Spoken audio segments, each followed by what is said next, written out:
जी, हूँ doctor Naresh Kumar Jain, in charge vice chancellor Gujarat Ayurveda university Jamnagar. आप सब मित्रों स्वागत करूँ छूँ। अमे गुजरात आयुर्वेद यूनिवर्सिटीનું 29મો પદવીદાન સમારંભ તારીખ 21ના રોજ યુનિવર્સિટીના સભાગૃહમાં યોજનાર છીએ અને એ દિવસે મહામહિમ રાજ્યપાલ શ્રી, માનનીય આરોગ્ય મંત્રી શ્રી અને બીજા અતિથિઓ તે દિવસે આવવાના છીએ અને તે દિવસે જે છે ડિગ્રી, ડિપ્લોમા, પીએચડી આદિ ડિગ્રીઓ જે છે 1841 વિદ્યાર્થીઓને અનાયત કરવામાં આવશે। એની સાથે સાથે 2 ડીલીટની ઉપાધિ પણ આપવામાં આવશે જેને સમાજમાં પોતાનું યોગદાન આપ્યું છે એ લોકોને। અને અમે બીજા 2 યુનિવર્સિટી સાથે પણ એમઓયુ તે દિવસે કરવાના છીએ।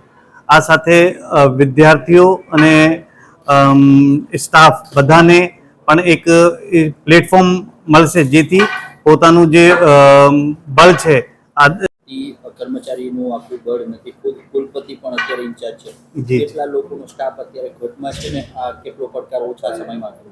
સાહેબ એ હાલ ડિટેલ મારી પાસે એક્ઝેક્ટલી અવેલેબલ નથી કે કેટલા સ્ટાફ ઘટ છે, પણ છે સરકારની યુનિવર્સિટી છે એમાં રેગ્યુલર સ્ટાફ ઓછો છે અને અમે આઉટસોર્સથી કામ કરાવી છીએ અને સરકારમાં માંગણી પણ મૂકશું કે પણ શું છે કે આ એક વિદ્યાર્થીઓને ઉત્સાહ વધે કે અમે આવા પ્લેટફોર્મ સુધી પહોંચી શકતા હોઈએ છીએ એટલા માટે આ પદવીદાન સમારંભ કરીએ છીએ અને ગયા વખતે પણ અમે કર્યું હતું અને આ વખતે તેમ છતાં તેને પ્રોત્સાહન આપવાના બદલે ક્યાંક ને ક્યાંક તેને બંધ કરવાની પ્રેરવી ચાલી રહી છે, ગાંધીનગર તરફ લઈ જવાની। અત્યારે કોઈ પણ ભરતી નથી થતી ને જેટલો સ્ટાફ છે તે એક બાદ એક જતો રહે છે। ના સાહેબ, એમાં હું થોડીક વાતથી સંમત નથી। જો યુનિવર્સિટી ઠીક છે કે પણ એને રાષ્ટ્રીય દરજ્જો આપવામાં આવ્યું છે, એના એક ભાગને આપણે જીસીટીએમ પણ જામનગરમાં જ આપણે ડેવલપ કરવામાં આવી રહ્યું છે।